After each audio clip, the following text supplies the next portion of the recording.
नमस्कार। महाराष्ट्र में एनसीपी कांग्रेस शिवसेना की महाविकास आघाड़ी गठबंधन वाली सरकार में एक बार फिर से बीजेपी नेताओं ने हड़कंप मचा करके रख दिया है। आपको याद ही होगा कि पिछले दिनों महाराष्ट्र के पूर्व मुख्यमंत्री और बीजेपी नेता देवेंद्र फडणवीस की तरफ से ऐलान किया गया था कि अगले 1.5 से 2 महीने के बीच में महाराष्ट्र की जनता को एक अल्टरनेटिव सरकार बीजेपी सौंपेगी, जिसके बाद महाविकास आघाड़ी गठबंधन की तीनों पार्टियों ने अपने अपने विधायकों पर मंथन करना शुरू कर दिया था। इनके विधायक और मंत्रियों में जो आपसी फूट पड़ी हुई है, जो दरार पड़ी हुई है, उसको भरने के लिए महाविकास आघाड़ी गठबंधन की आपात बैठकें भी बुलाई गई थी। लेकिन अब फिर से भारतीय जनता पार्टी के एक और नेता ने उद्धव सरकार में खलबली मचा करके रख दी है। भारतीय जनता पार्टी के नेता है राय साहब दानवे। उनका ऐलान है कि अगले 2 से 3 महीने के भीतर भीतर भारतीय जनता पार्टी महाराष्ट्र में नई सरकार बनाएगी। बीजेपी के जो कार्यकर्ता हैं उनको ऐसा कतई नहीं सोचना चाहिए कि महाराष्ट्र में भारतीय जनता पार्टी की सरकार नहीं है। फिलहाल भारतीय जनता पार्टी विधान परिषद चुनाव खत्म होने का इंतजार कर रही है। इस तरह की बात भी बीजेपी नेता राव साहेब दानवे की तरफ से कही गई है। और इसके साथ ही बड़ा ऐलान यह भी किया गया है कि पिछली बार जब अजीत पवार के साथ मिलकर के देवेंद्र फडणवीस ने सरकार बनाई थी, वो समय भोर का था और भोर के गुजर जाने के बाद ही इस बार भारतीय जनता पार्टी है वो शपथ ग्रहण करेगी। यानी कि पिछली बार अजीत पवार के साथ जो सरकार बनाई गई थी वो भोर के समय बनाई गई थी और शपथ ग्रहण भी भोर के समय हुआ था, जिसकी वजह से अजीत पवार और देवेंद्र फडणवीस की सरकार चल नहीं पाई। और उसके बाद शिवसेना ने एनसीपी कांग्रेस के साथ हाथ मिला करके महाविकास आघाड़ी गठबंधन की सरकार बना ली। लेकिन इस बार कहा जा रहा है कि भोर गुजरने के बाद ही भारतीय जनता पार्टी अपनी नई सरकार का शपथ ग्रहण करेगी। ये पूरी बातें मैं नहीं कह रहा हूं, बल्कि बीजेपी नेता राव साहेब दानवे का ऐलान है। विधान परिषद चुनाव का इंतजार किया जा रहा है। जैसे ही ये चुनाव खत्म होंगे उसके बाद महाराष्ट्र की राजनीति में एक बड़ा भूचाल आएगा, जिसमें 162 का आंकड़ा फिलहाल मौजूद है, वो कहीं ना कहीं बिखरता हुआ साफ दिखाई देगा।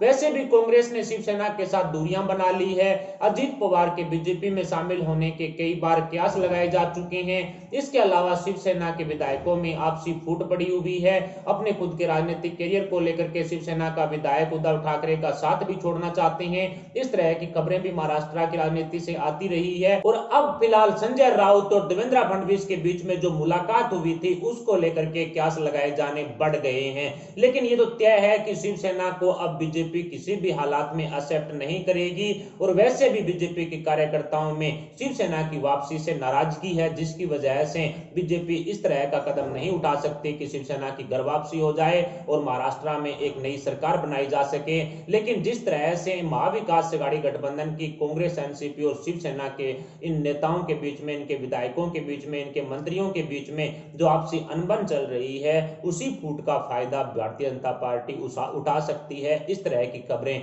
इस बार महाराष्ट्र की राजनीति के गलियारों से निकलनी शुरू हो चुकी है। कुल मिलाकर के अगले 2 से 3 महीने के भीतर महाराष्ट्र की राजनीति में भूचाल आना तय हो चुका है। 162 का आंकड़ा बिखर कर कहीं ना कहीं 145 से भी कम हो सकता है। जिस तरह से कांग्रेस ने शिवसेना के खिलाफ तीसरा मोर्चा खोलने का ऐलान बीएमसी में किया है, उसके कारण ये है कि शिवसेना और कांग्रेस के नेताओं के बीच में, इनके विधायक और मंत्रियों के बीच में आपसी अनबन काफी ज्यादा है, जिसका फायदा भारतीय जनता पार्टी यानी कि विपक्ष उठाने जा रहा है। इसके अलावा महाराष्ट्र में क्रांची स्वीट्स के नाम पर खोली गई मिठाई की दुकान पर भी शिवसेना को लेकर के कई तरह के सवाल उठ चुके हैं, क्योंकि शिवसेना के एक मंत्री है, उन्होंने जो ये दुकान खोली गई थी क्रांची स्वीट्स के नाम से, इस दुकान के मालिक को नसीहत दी कि वो अपनी दुकान का नाम बदल ले।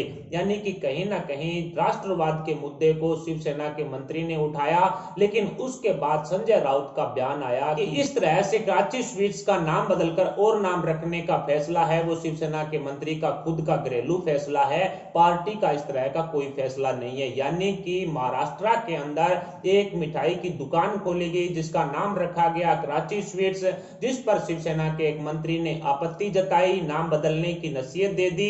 उसके बाद संजय राउत बोल रहे हैं कि वो सिर्फ शिवसेना के मंत्री, नेता जो भी हैं, उनका फैसला है घरेलू, ना ना कि शिवसेना पार्टी का है। कहीं ना कहीं कहा जा सकता है कि एनसीपी और कांग्रेस के साथ हाथ मिला करके शिवसेना ने अपनी जो विचारधारा है वो बदल ली है और उसी का परिणाम निकला कि स्क्रैची स्वीट्स पर किसी तरह का एक्शन शिवसेना की उद्धव सरकार द्वारा नहीं लिया गया। इसके अलावा शिवसेना विधायक प्रताप सरनाईक के बेटे विहंग सरनाईक को मनी लॉन्ड्रिंग केस में ईडी ने हिरासत में ले लिया है और बताया जा रहा है कि ईडी ने इस बार मुंबई पुलिस की सहायता ना लेकर के सीआरपीएफ के जरिए जो ये छापेमारी की है मुंबई के अंदर। इस शिवसेना के जो विधायक हैं, नेता हैं, इनके बेटे के लगभग 10 ठिकानों पर छापेमारी ईडी की तरफ से की गई है। शिवसेना के मंत्रियों द्वारा इस तरह से ईडी के शिकंजे में फंसना ये कहीं ना कहीं साफ दिखाई दे रहा है कि शिवसेना अब पूरी तरह से जो भ्रष्टाचार में डूब चुकी है। एनसीपी और कांग्रेस के साथ मिलकर के शिवसेना ने महाराष्ट्र की जनता को लूटने का काम शुरू कर दिया है। इसके अलावा भी 20,000 करोड़ रुपए के बिजली घोटाले में उद्धव सरकार पर पहले से ही सवाल उठ चुके हैं। जिस तरह से कांग्रेस अन्य राज्यों के अंदर जहां उसकी सरकार है वहां पर कांग्रेस ने हमेशा से घोटालों को अंजाम दिया और उसी तरह से अब कांग्रेस ने महाविकास अघाड़ी गठबंधन सरकार में भी घोटाले करने शुरू कर दिए हैं। 20,000 करोड़ के बिजली घोटाले से महाविकास अघाड़ी गठबंधन सरकार में हड़कंप मचा हुआ है। कांग्रेस के ही विधायक हैं, मंत्री हैं, ऊर्जा मंत्री जिनका नाम है नितिन राउत, उन पर यह पूरे घोटाले का आरोप लगा है। किरीट सोमैया बीजेपी के नेताओं की तरफ से इस तरह का खुलासा किया गया है कि बिजली कंपनियों के साथ मिलकर के उद्धव सरकार महाराष्ट्र की जनता को लूट रही है, जिसके बाद बिजली बिल फाड़ने जैसे विरोध भी महाराष्ट्र में हुए थे। कहीं ना कहीं महाराष्ट्र की जनता जो नितिन राउत ऊर्जा मंत्री हैं उनकी खिलाफत कर रही थी और अब कुल मिलाकर के कहा जा सकता है कि कांग्रेस ने उद्धव सरकार में 20,000 करोड़ रुपए के घोटाले को अंजाम देकर के महाराष्ट्र की जनता को लूटने का काम किया है, जिसका पूरा विरोध महाराष्ट्र में साफ दिखाई पड़ रहा है। आगे विधान परिषद के चुनाव भी महाराष्ट्र में होने हैं, बीएमसी के चुनाव भी 2022 फरवरी के अंदर होने हैं। ऐसे में उद्धव सरकार का बढ़ता विरोध देकर के अब शिवसेना के विधायक चिंतित हैं कि क्या अब उनका राजनीतिक करियर पूरी तरह से खत्म हो जाएगा यदि वो शिवसेना में बने रहेंगे। और यही कारण रहा कहीं ना कहीं भारतीय जनता पार्टी की तरफ से अगले 2 से 3 महीने के भीतर भीतर महाराष्ट्र को एक अल्टरनेटिव सरकार सौंपने का ऐलान किया गया है। कुल मिलाकर के बीजेपी की तरफ से जो ऐलान किया गया है उससे यह साफ हो चुका है कि महाविकास अघाड़ी गठबंधन की एनसीपी कांग्रेस शिवसेना के नेताओं में आपसी अनबन ज्यादा है, आपसी दरार भी काफी ज्यादा बढ़ी हुई है, जिसकी वजह से विधायक इनके कंट्रोल में नहीं है। और अब जो महाविकास अघाड़ी गठबंधन सरकार के जो विधायक हैं वो अपने राजनीतिक करियर को लेकर के चिंतित दिखाई दे रहे हैं और यही कारण रहेगा कि 162 का आंकड़ा जो महाविकास अघाड़ी गठबंधन के पास फिलहाल मौजूद है वो नीचे गिरेगा, बिखरेगा, जिसके बाद 145 का बहुमत आंकड़ा भी महाविकास अघाड़ी गठबंधन अपना नहीं पाएगा। ऐसे में कहा जा सकता है कि 145 का बहुमत आंकड़ा यदि नीचे आता है तो महाविकास अघाड़ी गठबंधन में उद्धव सरकार गिरेगी। उद्धव ठाकरे की सीएम कुर्सी को लेकर के एक बार फिर से संकट के बादल मंडराए जाने शुरू हो चुके हैं।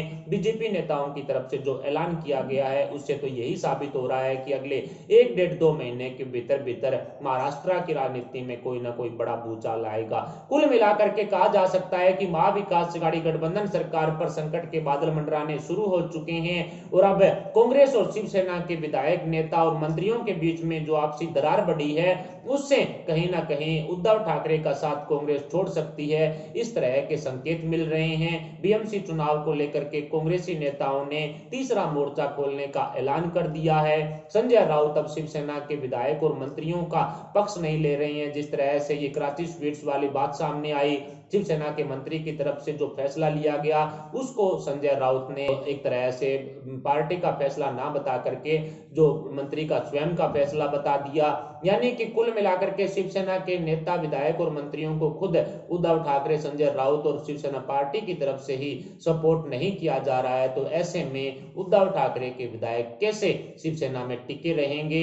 हिंदुत्व के सिद्धांतों को छोड़ करके शिवसेना अब मुस्लिमकरण की कांग्रेस नीति को अपना चुकी और जिसकी वजह वजह से शिवसेना के विधायक हैं वो तंग आ चुके हैं। और यही कारण रहा कि 3 अलग अलग साइज के पहियों वाली महाविकास अघाड़ी गठबंधन सरकार पर आए दिन संकट के बादल मंडराते रहे। और अब जिस तरह से तीनों पार्टियों की विचारधारा अलग अलग है, वैसे कांग्रेस और एनसीपी की विचारधारा एक ही है, लेकिन जिस तरह से दोनों पार्टियों के नेताओं के बीच में जो आपसी दरार पड़ी हुई है, उसकी वजह से मलाईदार मंत्रालयों को लेकर के कांग्रेस ने एक बार फिर से एनसीपी प्रमुख शरद पवार पर सवाल उठाने शुरू कर दिए हैं। और अजीत पवार ने जिस तरह से शरद पवार के खिलाफ मोर्चा खोल रखा है, उससे लग रहा है कि अजीत पवार 12 से 15 विधायकों के साथ एनसीपी प्रमुख शरद पवार का साथ छोड़ सकते हैं। और यदि अजीत पवार की तरफ से इस तरह का कदम उठाया गया तो आप मानकर चलिए महाविकास अघाड़ी गठबंधन में 145 का बहुमत आंकड़ा नहीं जुटेगा। और यदि शुरुआत यहां से होती है तो उसके बाद शिवसेना के विधायक भी बताया जा रहा है कि आरएसएस के संपर्क में हैं और वो कभी भी शिवसेना और उद्धव ठाकरे को एक तरह से झटका दे सकते हैं।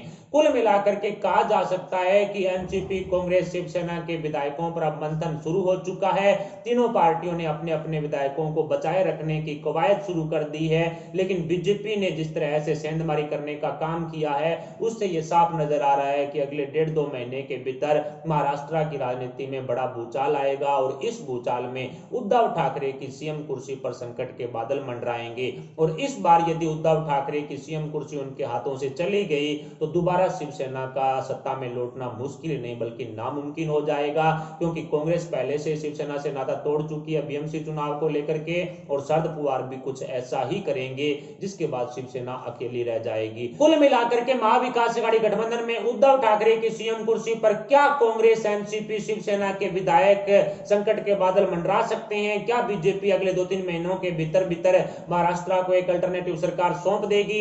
इस पर आप अपने विचार हमें कमेंट बॉक्स में बता सकते हैं। साथ ही वीडियो को लाइक करके हमारे चैनल को सब्सक्राइब जरूर कर लें। सब्सक्राइब के पास वाला बेल आइकन भी दबा लें। अभी इतना मिलते हैं अगले अपडेट तक के लिए। जय हिंद, जय भारत।